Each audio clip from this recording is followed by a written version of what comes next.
Hey, everybody. Welcome to the Green Room. We are not talking about AI today. Actually, we might. We'll find out. We're going to do some quick introductions, but I'm here with my amazing co-host, Vala Afshar, our producer, Elle, and of course, our guests. We have 4 guests today. We'll start with Chris. Chris, where are you coming in from? What are we talking about today? From San Jose, California, Gilroy specifically, and talking about how we can be brave together. All right. Great new book out there. Kian and Jeremy. Kian, where are you coming in from? What are we talking about today? I'm in LA today. All right. And what are we going to talk about? Well, Jeremy and I are going to talk about our latest research on human AI collaboration. Very, very cool. Jeremy, where are you coming in from? I think you're like across the street from me somewhere. I'm close. I'm in La Honda, up in the Santa Cruz Mountains, and I'm excited to be here second time. Actually, I'm a second timer. I'm looking forward to it. Yeah, and you are a keynote speaker at CCE. So yeah, I was at Sam's last night, and I thought of CCE very fondly. So I just want you guys to know. That's awesome. I think of it fondly all the time. It's my favorite event of the year.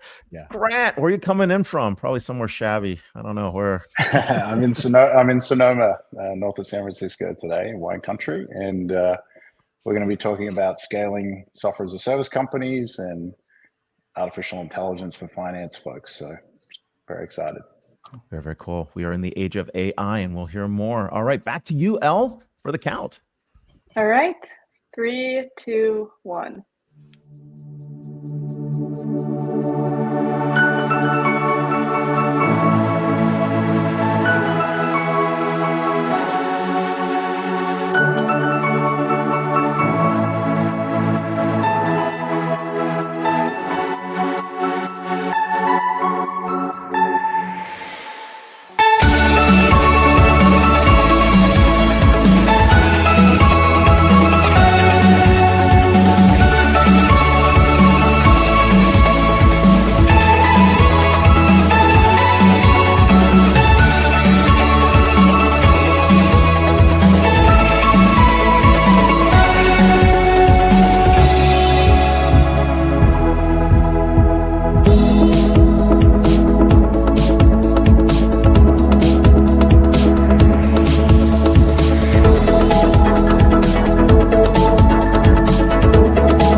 Welcome. Thank you for joining us on DisrupTV. My name is Vala Afshar. I'm the Chief Digital Evangelist at Salesforce and your co-host for the next hour. We welcome you to follow us on X at DisrupTV Show. Send your questions to Ray, myself, and our distinguished guests, and we'll do our best to answer them in the next hour. It's my pleasure to introduce my co-host, Ray Wang. He's the CEO and founder of Constellation Research. He's the best-selling author of Everybody Wants to Rule the World. He's on TV every day. I see him on Bloomberg, Yahoo Finance, CNBC, Fox Business. In my opinion, he's one of the top futurists to follow on X at RWANG0. Welcome, Ray Wang, to DisrupTV. Hey, thanks a lot. Here with my amazing co-host, Vala Afshar, the Chief Digital Evangelist for Salesforce. He's also the author of multiple books, including Boundless, a new mindset for unlimited business success, and a #1 seller on Amazon. But executives around the world pay attention to every one of his inspirational and insightful tweets. And when he's not speaking or keynoting at events for Salesforce, he's actually writing some insightful analysis on ZDNet. And of course, you can find him on TV outlets like Bloomberg. But it's not about us. It's about our amazing guests. And of course, who do we have to bring back again? We have a first ballot Hall of Fame Disrupt inductee coming back because we love speaking to super smart CEOs. Grant Halloran is the Chief Executive Officer at Planful. Planful is the pioneer of end-to-end financial close, consolidation, and financial planning and analysis cloud software.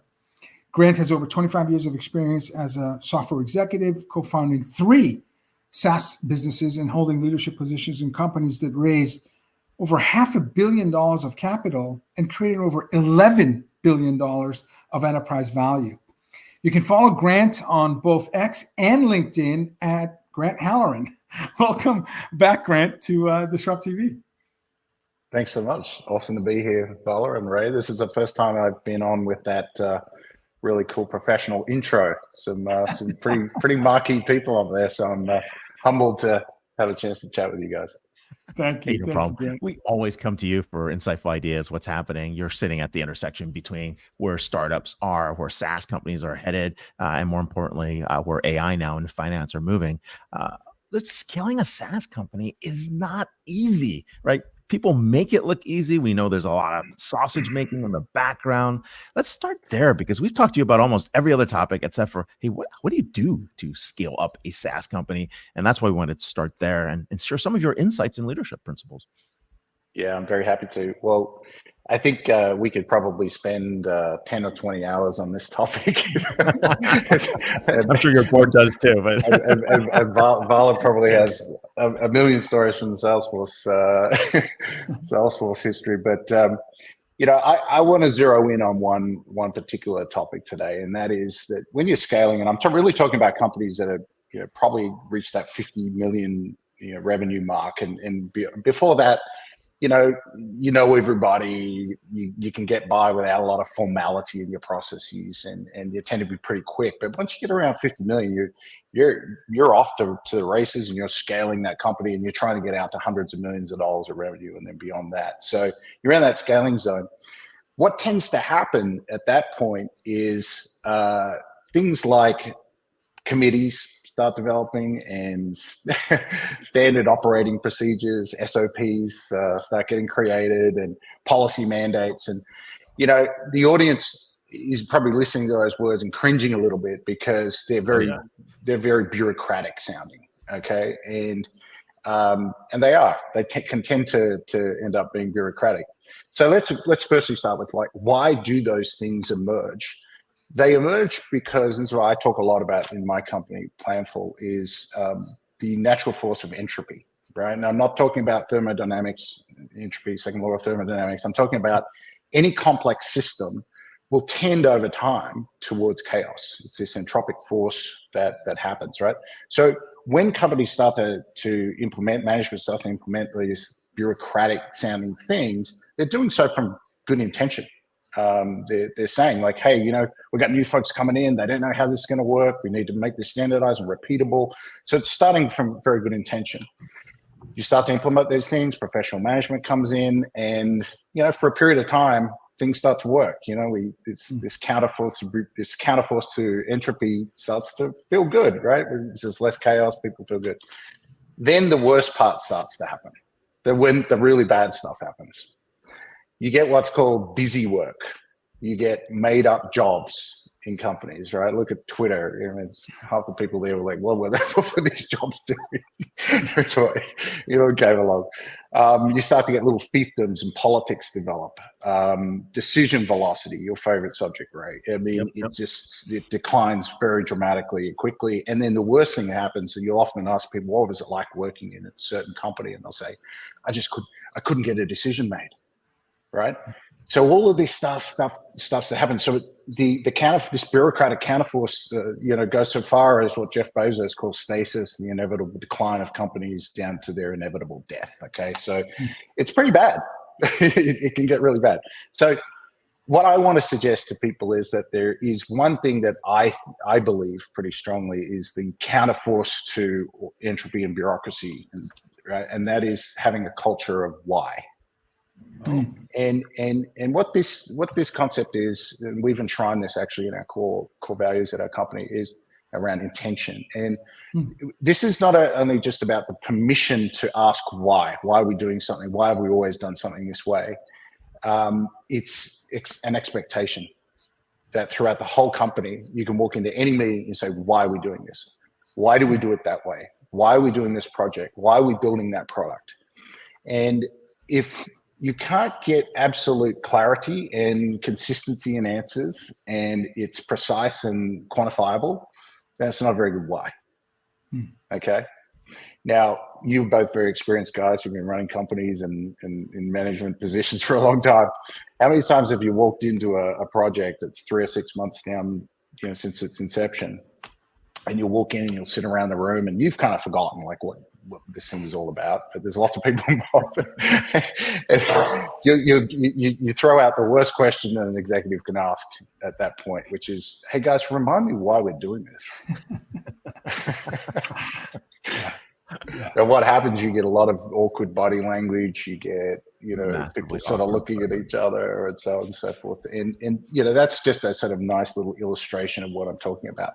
So how do you make this real? Well, one, at least, and I say this humbly, right? I don't have all the answers, but at least I find this works, is we enshrine that intention as one of our 5 core values in our company.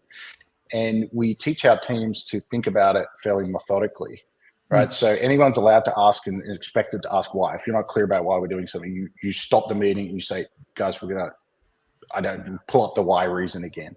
That's the first part of it. The second is think about your why in terms of three categories, and sometimes these overlap. But generally, your why is going to start with, we have a problem today that we need to solve. 2, we have a problem that we foresee, and this is what good managers and leaders do, is that they have judgment and experience and say, we foresee a problem emerging here that we need to get ahead of. Or 3, you have a big opportunity, right? We're going to build this new product that no one else is doing, and we think it's going to be huge. And sometimes it can be a combination of those things. The second is quantify that, right? So we ask for a very pithy 1-paragraph, take a problem statement. We then look for very detailed math and financial implications of that. It can be all sorts of metrics. And then finally, it's really about then comparing that. So once we've quantified it, it's comparing that to other things that have a why. And look, it works for us in the sense that we've had profound changes to things that were on a certain course, where we've stopped and said, why are we doing this? And there was new people involved and they didn't really understand it. And it catalyzed a whole different conversation. And it actually meant we completely stopped doing that work, which may have resulted in hiring like 25 new people. And, we're a 500-person company growing, out to 1,000. So 25 people was impactful for us, right? Sure. Yeah. So anyway, let me pause there. That's just some thoughts I wanted to share with your audience about one little thing. I think it's probably I love it, and it's one little thing with profound impact. I take away from it that you're leading with humility, which you have a beginner's mindset, which means that you're questioning things. You're challenging assumptions, starting with your own.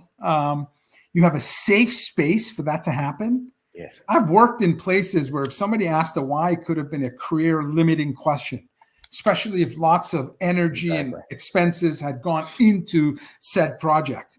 So to have a safe space, and that starts from the top. People are not afraid of failure; they're afraid of blame. So you need that CEO backing in order to have the courage to ask.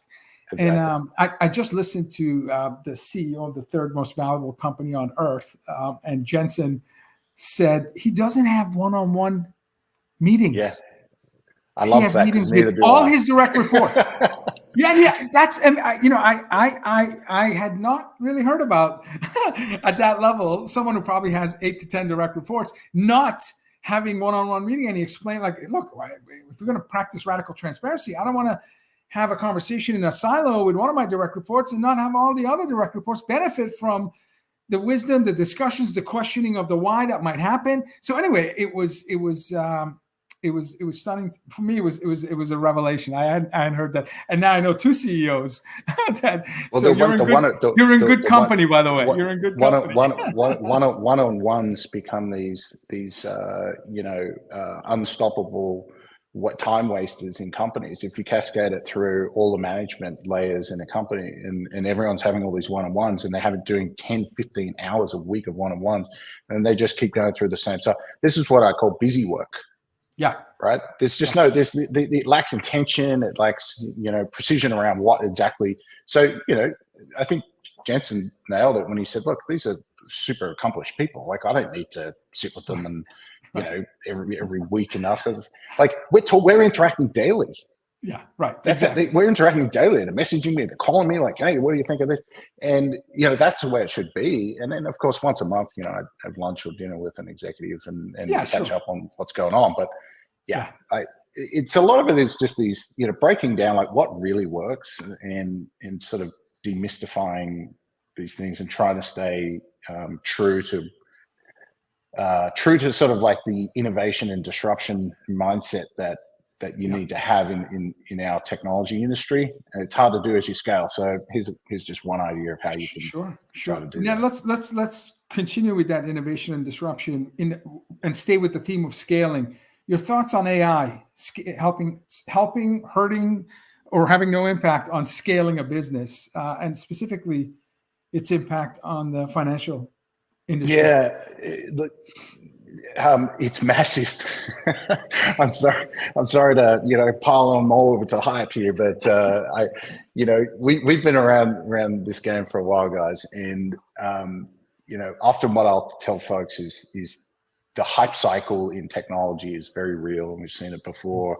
This one, it feels different. I think that it deserves all the hype, and it's you're going to take longer. It always takes longer than people think, right? There's a lot of, it's a bell curve of capabilities in terms of adopting these technologies. So specifically as it pertains to, I'll start with finance professionals. Planful, as you mentioned earlier, right? We run that end-to-end financial performance management process. It's very complicated, from companies that, even pre-revenue bioscience companies all the way up to $50 billion companies, right? So a lot of complexity.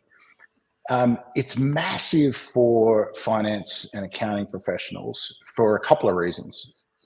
In our system, we have multi-dimensional, very complex multi-dimensional data sets and lots of data sets, operational data sets coming in from, Shopify and also, Toast, and trying to get all sorts of analytics around stuff, CRM systems like Salesforce, so on, finance systems, tons of ERPs, like very complex data. And up until now, these systems are brilliant numerically. That's our core competency, is we do financial data, and it's sometimes different operational data. And now what we're bringing in is the alpha.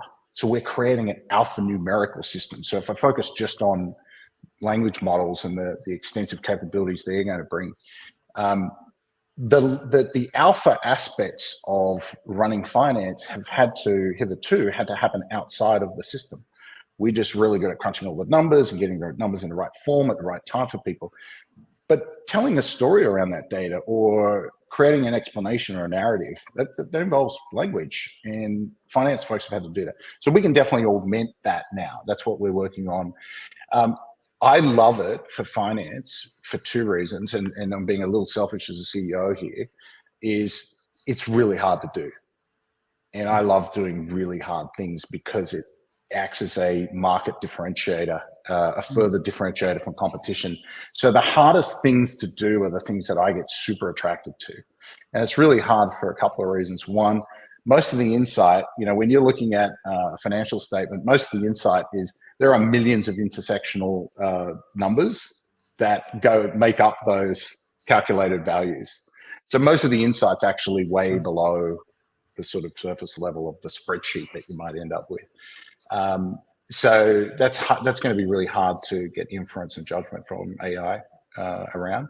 Secondly, you have to be 100% accurate. Yeah. You can, if you're writing SQL code, you can be 90% accurate, right? And you can have someone then QA that SQL code using an LLM. In our case, we have to be 100% accurate.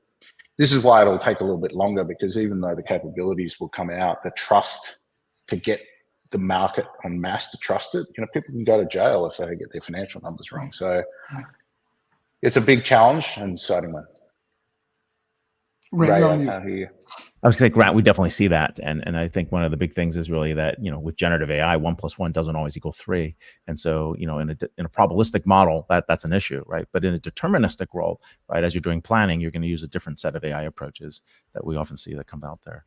So when knowing that, right, I mean, are customers ready for AI? And we probably only about 30 seconds, but do you think, thumbs down, do you think they're ready now? Are they ready in 12 months, or are they ready in 2 years? They're ready now, but we need to show them what it can do and show it to them in a way that they will trust.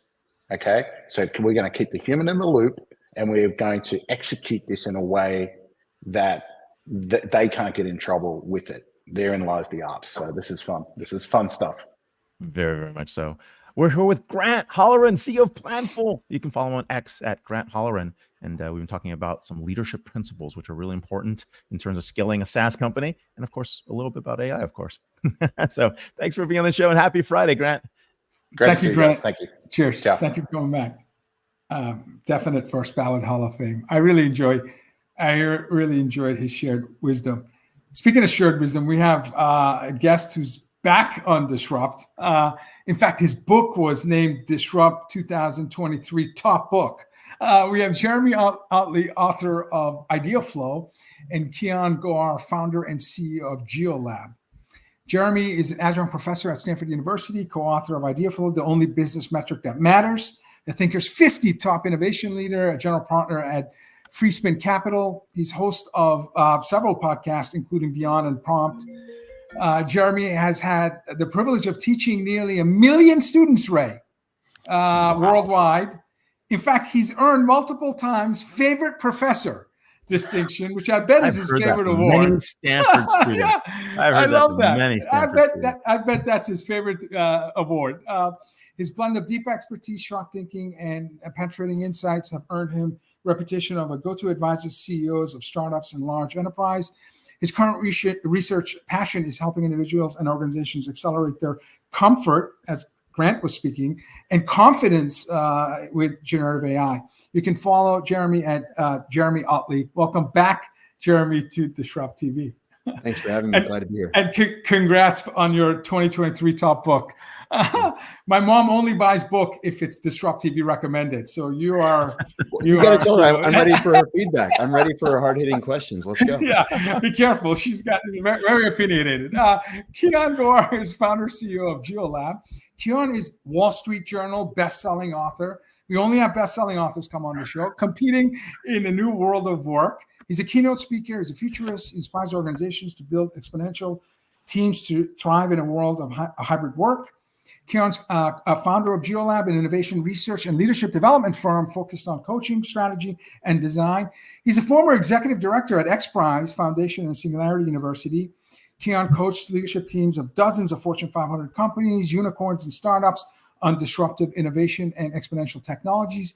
He's been featured, like you, Ray. He's featured all around the globe, major media, speaks at World Economic Forum and South by Southwest.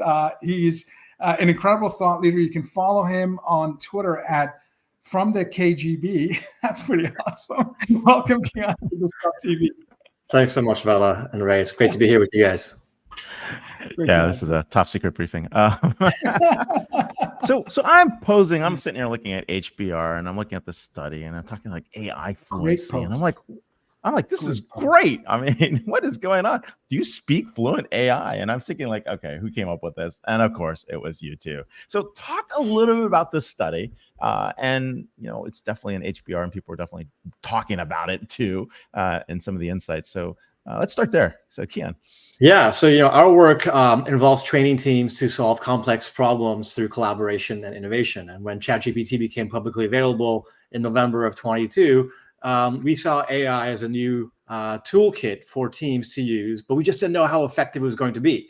So Jeremy and I created this research study, and we worked with real teams having real business problems all across the world, and designed the study to try to figure out how can generative AI support ideation and problem solving. And we basically gave half the folks in the study access to generative AI, and then the other half of the folks in the study no access to generative AI. So basically they just had to brainstorm and ideate with their brains.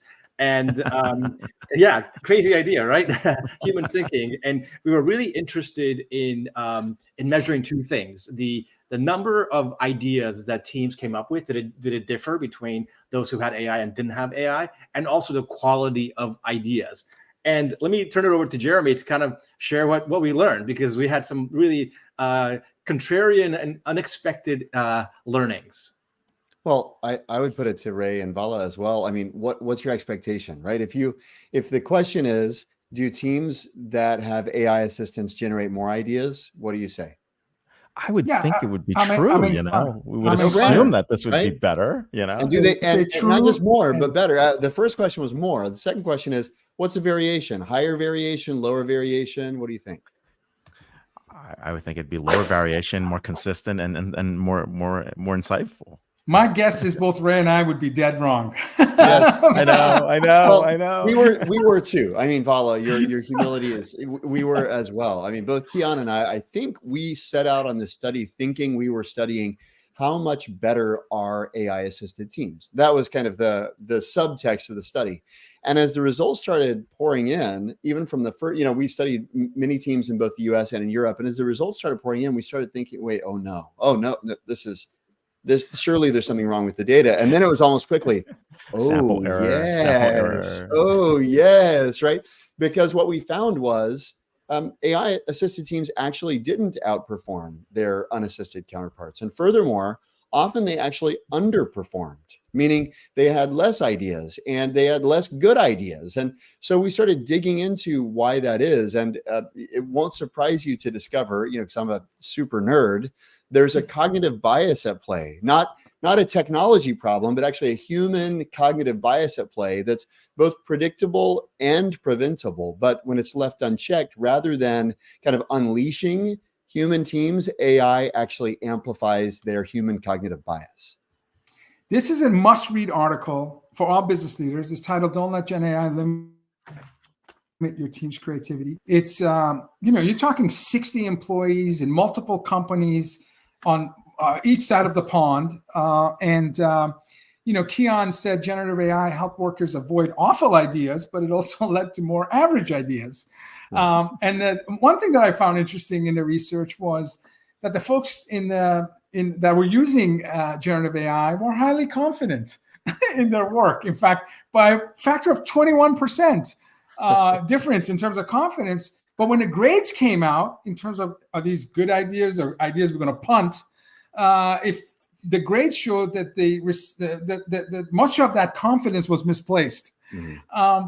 But it doesn't surprise me. Like, I would think that if I was using this advanced magical tools that we've been all enamored with for 2 years, I would assume that it's just natural tendency for me to feel good that I'm using the latest and greatest technology. Vala, we have to stop. That's the point. That's the problem, right? The expectation of magic is the problem, right? And teams that go to generative AI, a collaboration with Gen AI, expecting magic, it's amazing. They get it. And they don't find out till much later, right? We aren't grading the ideas in the moment. We're only grading them later. And it turns out they ended up settling for the most average ideas, right? The teams that actually wanted really great ideas, it turns out they collaborated with AI differently. So you could kind of characterize the desire for magic to approaching AI like an oracle. It's got the answer. We've just got to ask and it gives it to us, right? That felt magical and resulted in underperformance. As we studied the overperformers, what we found is they didn't treat AI like an oracle, and it didn't feel like magic, actually. They treated AI as a thought partner, and it actually wasn't enjoyable. It felt like work. And so we realized when you want it to feel like magic, it will, but it's not magical. If you want it to feel like work, it will, but it will be magical work. Yeah, that's that great distinction. And the article is very long form. You have 7 recommendations. One of them, the second to last, I think, is approach AI as an ongoing conversation partner, not an oracle. Mm-hmm. And then you end with a recommendation that says, have someone from the outside of the team facilitate the final decision. Someone who doesn't have a dog in a race. I don't know if that was the exact language you used, but I love the fact that you promoted precision, iterative model. And again, don't treat this like some sort of magic wand that's going to help you get to the best solution. Highly recommend this. Can people learn more about the experiment beyond just? Yeah, definitely. So HBR. Yeah, definitely.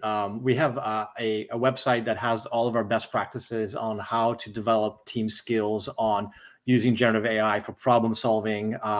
It also has, as part of research, we developed this AI drill coach that trains people on how to develop conversational AI skills and scale it across the organization. And in our early results, we're seeing teams 10x their team's AI skills using this drill coach. So all of this is available on our website, howtofixit.ai. Fixit is spelled Fixit.ai. So check it out. There's a reason it's called Fixit, because we're problem solving with AI and with human brain. So all this is available on howtofixit.ai. Precise prompting. Very, very good. I mean, I think that's part of the best practices, really getting down specific, being drilling down onto the questions. And I thought that was actually pretty smart as well, because you have to train that AI. When you talk about these best practices as well, are there cultural things that actually have to change when you form those teams that would be different? I know you chose two teams, like they're different teams, two companies from Europe, two companies from the US, right? 60 people each. Were there different composition in teams or anything that you noticed in the team composition that would change these kind of outcomes or improve those outcomes? This actually blew our mind. We had lots of innovation folks on some of these teams. And as you can imagine, the innovation folks they think they're experts and they know how to use all these tools in disruption. They actually struggled more and they had more underwhelming results than people who were non from innovation teams and came to it with a fresh set of eyes, just along the lines of what Grant was saying earlier about questioning things with why. We actually found that when you have a team that is constituted people of both innovation backgrounds and non-innovation backgrounds, you get a greater diversity of interactions and conversations that lead you to better answers than if you are all focused as experts in one particular space. Wow, that is fascinating. One You've thing, democratized innovation.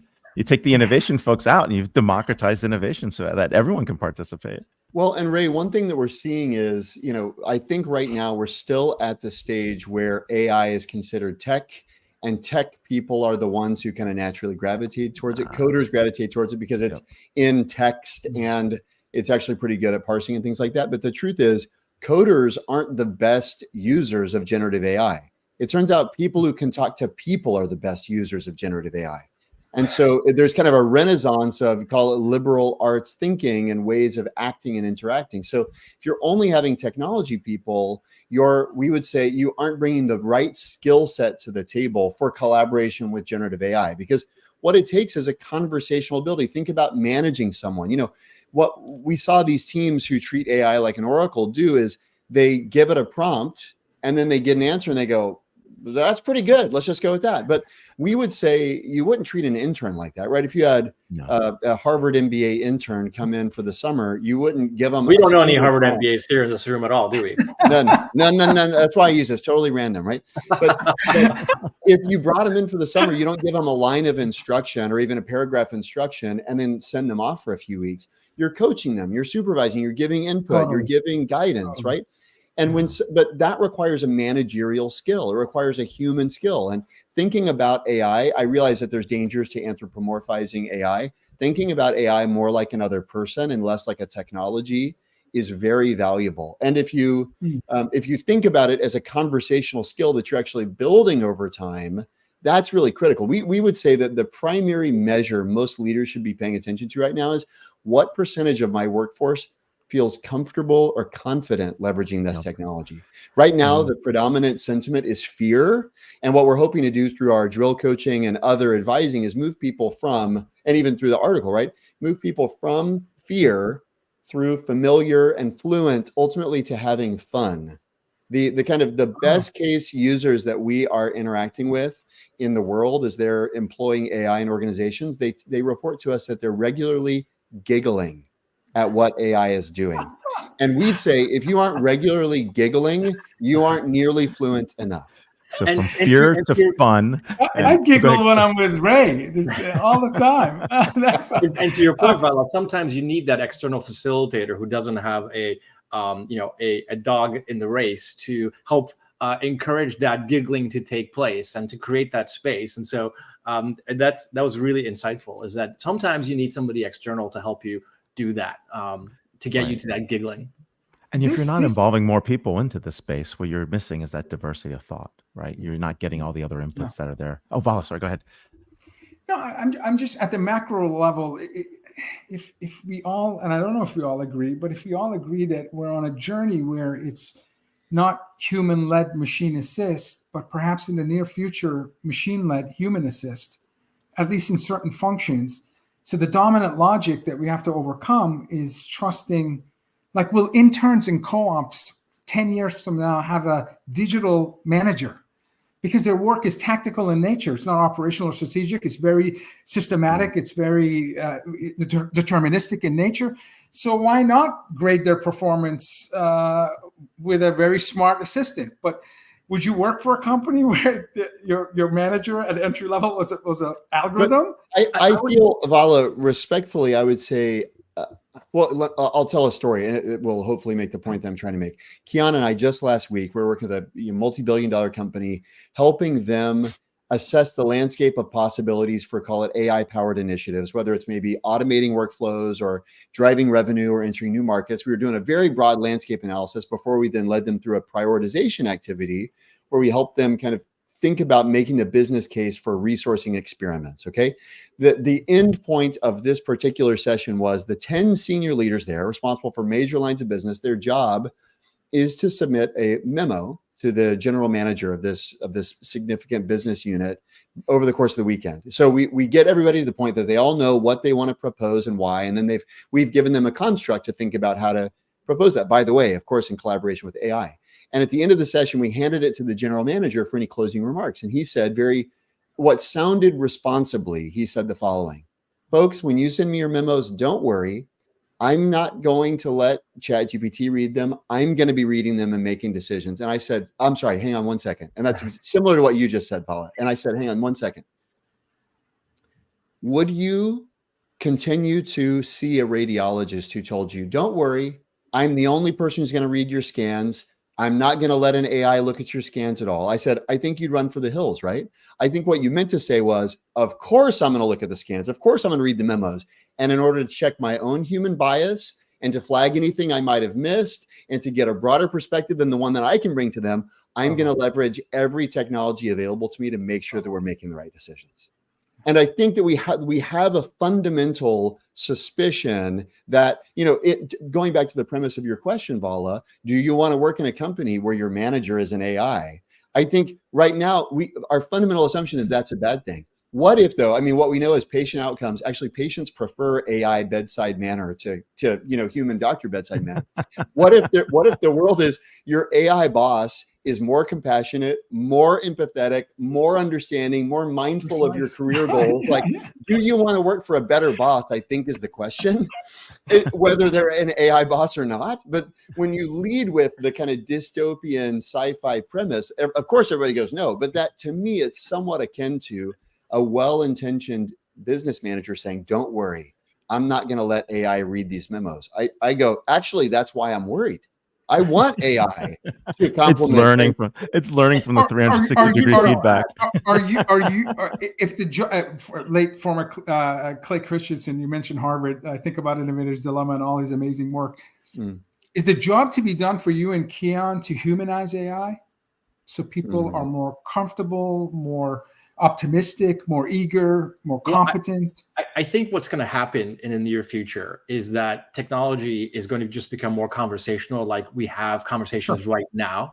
And so the interface that people interact right now with AI is going to evolve and get embedded in all kinds of platforms that we already use, and it'll be less techie and more human design oriented.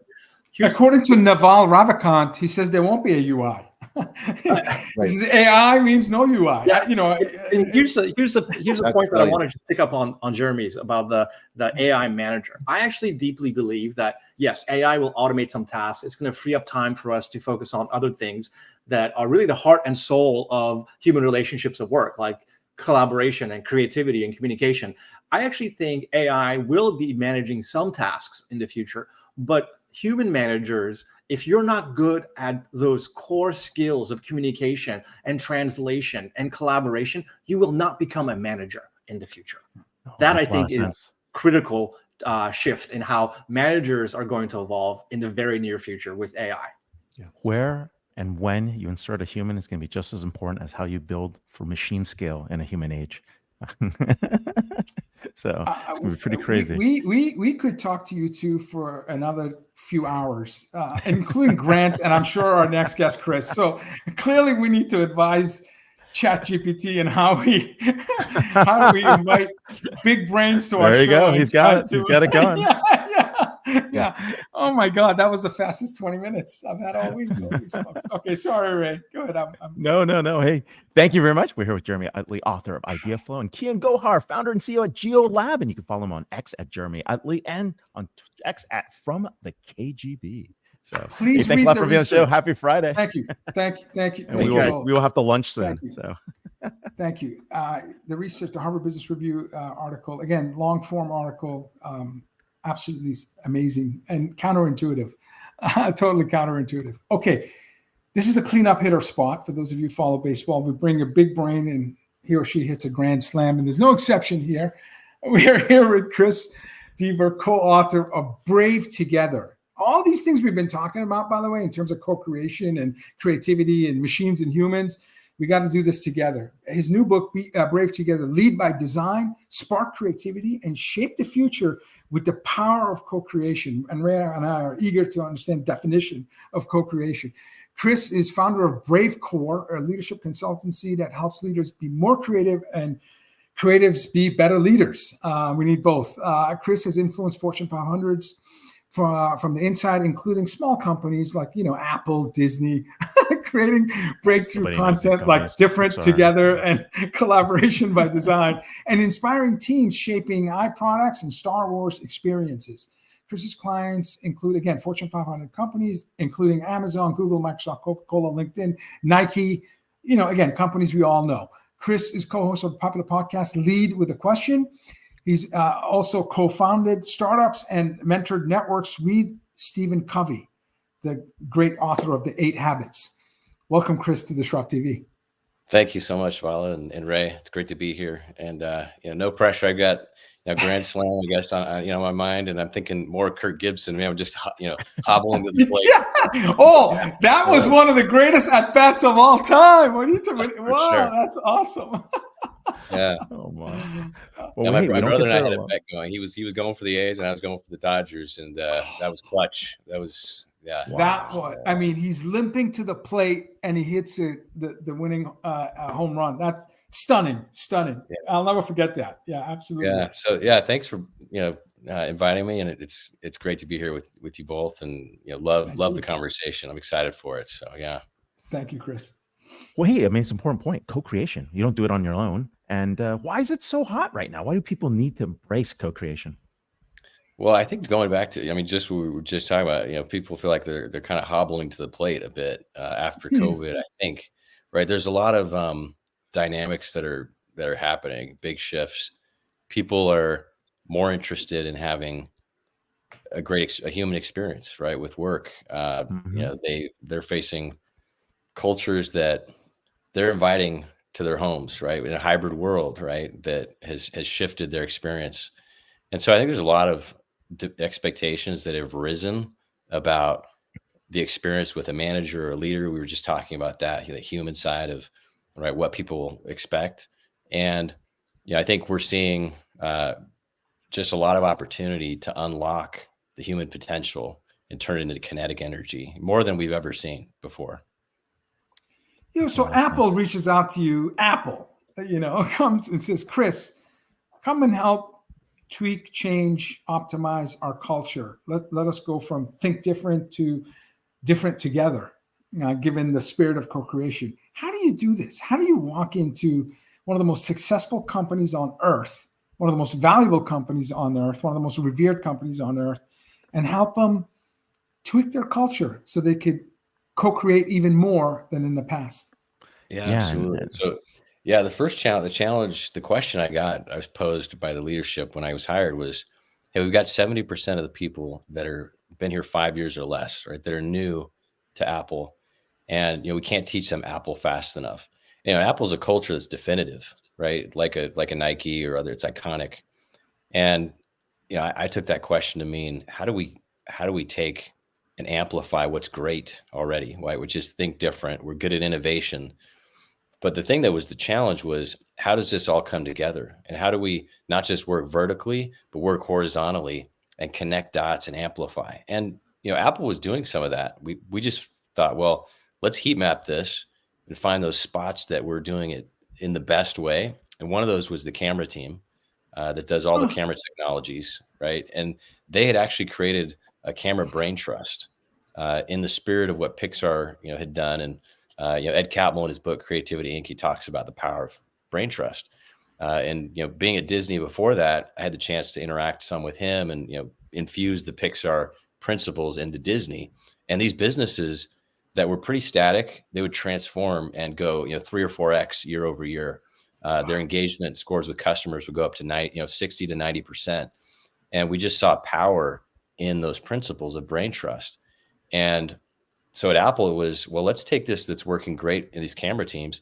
Let's amplify AirPods, right? Where we're having some friction.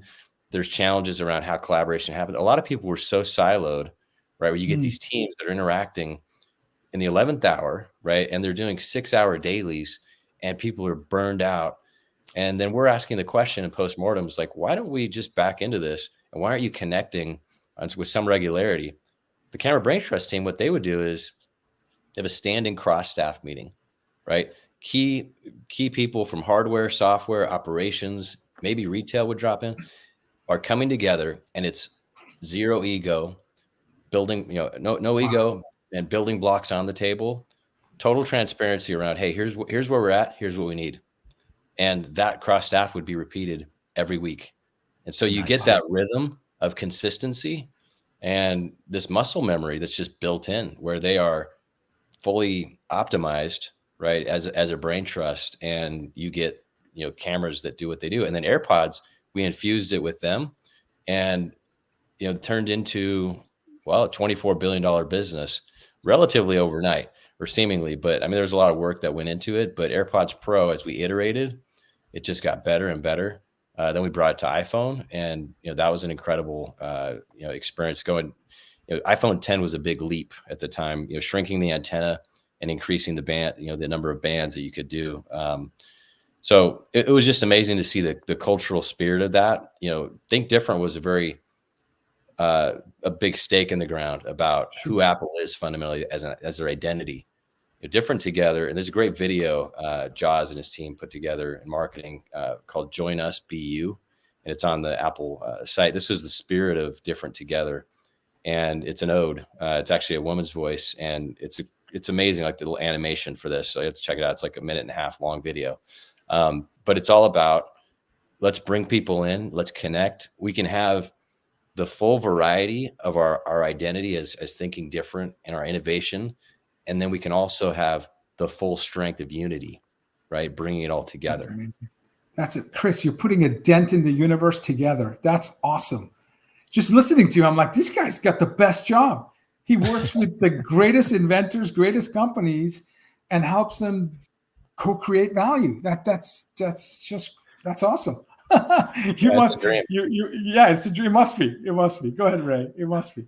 Well, the other piece of that, I mean, you did that in the middle of a culture that has been traditionally very siloed, right? And I think that's to me very, very powerful, because Apple is known. It's like secret projects, right? Is it the secrecy of projects that gives birth to silo culture? I mean, I'm just trying to. Yeah. Well, yes, and you have generationally, right? Y, Z, Alpha coming in, and they're saying we don't operate this way, right? Yeah, and by the way, the standing folks that have been there a while, they already had pre-existing connections, right? But the company had grown 10x. So you have all of these teams of hundreds of people that don't know somebody on the other side.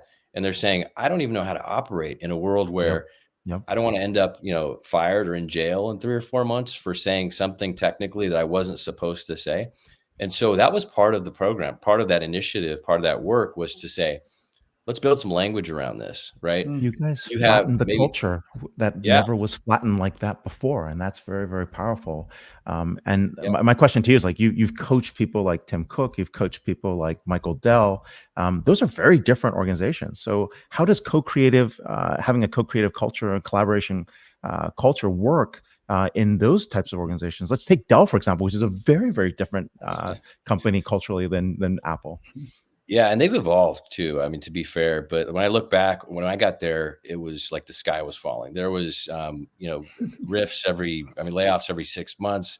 The three VPs that hired me were gone in 3 months, right? It was that crazy. And Michael had come back as CEO. I'm sitting in a meeting among OD strategists, and we're looking holistically at the organization, and they're mapping out all the strengths and weaknesses, opportunities for Michael. And I'm like, wow, can you even talk this way?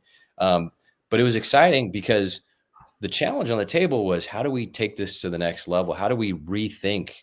And we looked at engagement scores at the time, and oddly enough, this is across all employee, high potential, key talent, top execs, and it was a flipped engagement from what you would expect. At the highest level, they were the least engaged. And so, the PC business had deteriorated. That explained some of it. But we looked at this question of like, what is the problem here? But I'd find myself in meetings looking at, folks are staring at P&L sheets all day long. And I'm saying, this is not innovation. This is not how you do it. And I may be exaggerating, but the feeling was, we need to get back. We need to get to a place where we're innovating and connecting dots. And it's not just answer first, it's listen first. It's not just execute, it's also empower innovation. And I wrote, so we're in a big all hands meeting, and this is actually how this started. And Michael is saying he's a direct guy, right? Direct model, which we found was a cultural model too. And we realized, well, we got to take that to the next level. He said in all hands, he said, hey, if you got any ideas, we got to transform as a company. So let me know. And I got a team together organically. We wrote a white paper. I wrote a white paper that defined basically, here's all the problems of the company, right? As far as culturally speaking, and there are things that we just talked about. And, Connect model was good for its time, but everybody's caught up, right? These businesses, Apple, HP, they know how to do this. And as a cultural model, being direct all the time, it didn't solve for how to connect, right, holistically and build an ecosystem. Yep. And that collaboration we talk about, co-creation. So we called it the Connect model. And the idea was, let's build these connections. Let's get ideation going, right? Innovation think tanks. And I sent this white paper to Michael. It was a potentially career limiting moment. So my HR team calls me in and they're like, what was this email to Michael? And I was like, well, he asked, for ideas in all hands. And they're like, she's like, my manager's like, well, he didn't, sometimes they say that. I said, well, we're a direct company, right? We believe in integrity. It's like, okay, well, Bob's aware. Bob was like the head of HR. I'm like, okay, so we'll see what happens. The next morning at 5 a.m., Michael sends an email back and he says, huge respect for this initiative, Chris. What are the next steps? Wow. I didn't know what the next steps were at the time, but I knew this is where we need to go. I outlined, there was like 7 kind of co-creative things we could do. And one of those included innovation and sparking, new thinking in the organization. So we started something called Game Changers. And it was based on this kind of Gen X platform of bringing together people from all these different cross-functionally to spark new ideas. And I can only imagine Bob Johnson's face at the time when you said that. Yeah. Well, okay, yeah, it's Bob Johnson. Yeah, okay, I was going to say his last name, but hey, Bob's a tough guy. He was a G. He's a tough guy. Yeah, he's one that I can sit in a room. I'm like, man, is this guy going to cut this table right in half? Yeah, that's what I'm like. That's ballsy. I mean, yeah. So I went for it, and we landed. We come together, and I end up in a meeting with Michael, and I'm like, hey, can we get $5 million to get this Game Changers thing going? Yeah, this is awesome, right? And pretty soon we have people coming together from all these different functions that have never been asked, right? There was never an open invitation about, hey, bring your new innovation. And we had a mobile app that emerged from that. It was $1 billion app, right? Wow. That somebody had just been sitting on the idea for years. That's amazing. No one has ever been asked to do that. Yeah. Sorry. Yeah. So Chris, you're speaking to us about the importance of having courage, the importance of integrity, the importance of having a safe space. So you feel that you have the opportunity to share and connect and collaborate. So clearly, brave, the first word in your book, speaks to the important ingredient that we all need to have more of in order to reach our full potential. My question to you, my last question to you, is there any, other than reading your beautiful book, is there a first step? Is there something that we can do in order to begin this journey of being brave together? Yeah, I think there's some practical things. One simply is, and we have a podcast called Lead with a Question. This was something we inherited from Ed Catmull, who started Pixar, and he spent the most time with Steve Jobs, working with him 26 years. And we were sitting in a meeting with him, and I thought, he's Yoda, right? We're going to click the wisdom dispenser, and this guy's going to he's going to dump into our fertile minds, right? And we're going to start to become Padawan Jedis like we need to be. And we're sitting there, and actually he's just listening and asking powerful questions. This goes on for like 20, 30 minutes. I thought we just had 30 minutes with him. It turned into 3 hours. And at one point I stopped and I said, Ed, what's your leadership philosophy? And, I've read Creativity Inc., the book. He covers a lot of the bases of this. But he said in simply one statement, he said, I lead with a question. Yes. Wow. And there's so much power in that, in leadership, especially today. And we talk about the future, right? We zoom out. We talk about this in the book. There have been waves of a focus on efficiency. There have been waves of focus on effectiveness, which, some people are still optimizing that world of hacks, hustle, and leaders are trying to optimize performance. And guess what? It does not speak to the hearts. It doesn't make anybody's heart sing, right? You show up on the street, you're like, hey, we're focused on a vision, execution. And people are like, really? I don't want any part of that. Barf, barf. No. But the tidal wave that's happening, and with AI too, like the conversation you're just having, the biggest tidal wave is co-creation. And it is what you name the generation, including us, from that are incumbents. We all want this. Like, we want our hearts to be able to sing in the work we do, and co-creation is the path to actually doing this. Is it because it's ultimately about shared success? Like, when Yes. you co-create and that $1 billion app makes it to market, you got a lot of people that are happy and proud and sense of belonging and mattering. And so just the fact that it's not just you, it's you and someone else or a team of people working to achieve shared success. I think that's awesome. You nailed it. Yeah. And we've been so, and especially in the Western world, so obsessed with this idea of self-made success. And that's a stepping stone, right? We got to be brave rather than have fear. That's good. But being brave together and sharing that success. I mean, think about it this way too. We as human beings love the sense of flow, right? When we can step outside of time, right? I love flow. Yeah. So, and you do, I'm sure we all have something we love, right? Like you love sport, right? So basketball, you still play occasionally. You get in that flow and you're like, total. oh my gosh. Like, and an hour could fly by and you're like, that felt like a minute. Like, that was amazing. Absolutely. Right. And then what happens when it's shared flow, right? When you have a team like the Warriors. This is shared flow right here.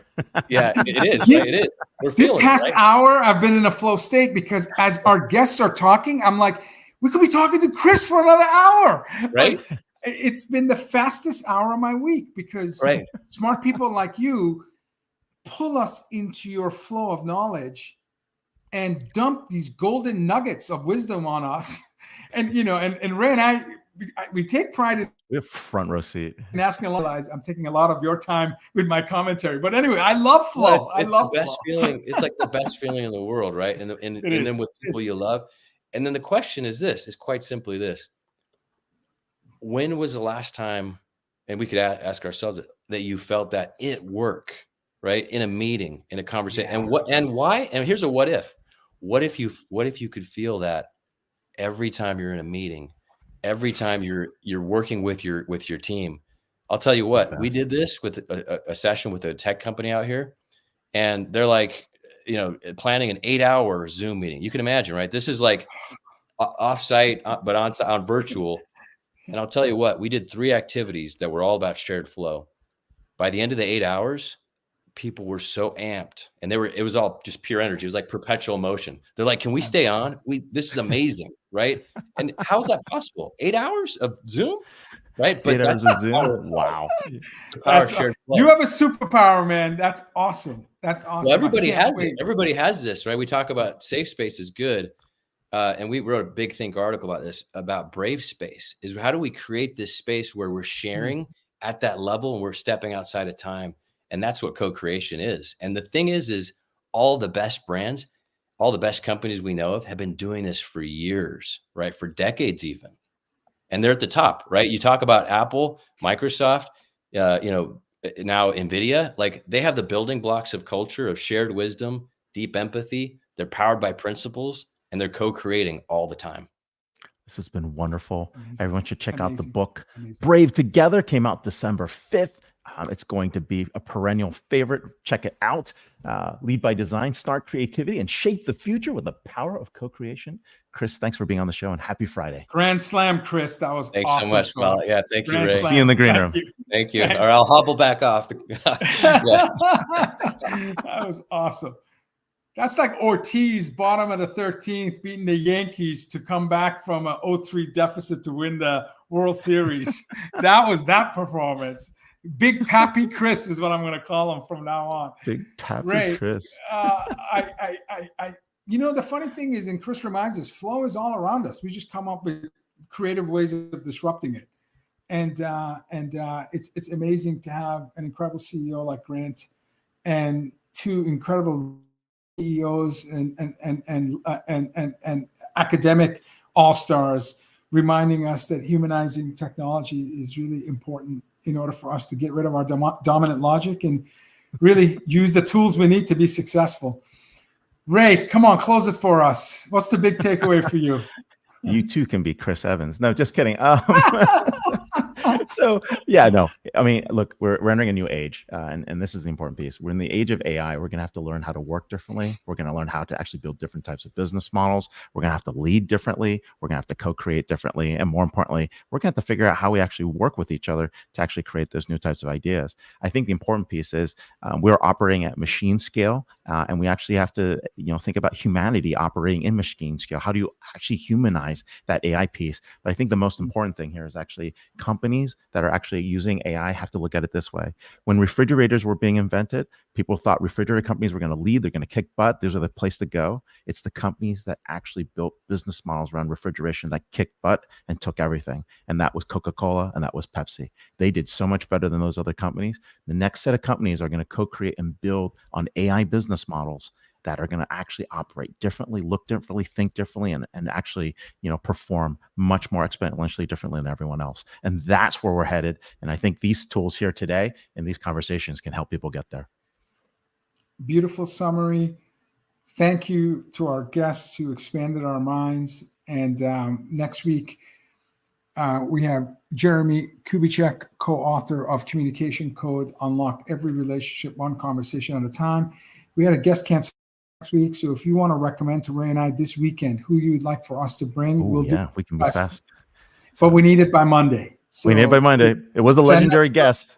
Yeah, so send your recommendations and we'll do our best to get whomever you recommend, whoever gets the most, likes if you're sharing on LinkedIn or X, and we'll do our best to get them on the show. Yes. If it's Friday, it's DisrupTV. We'll see you next week, episode 358. Thank you, everyone. Cheers.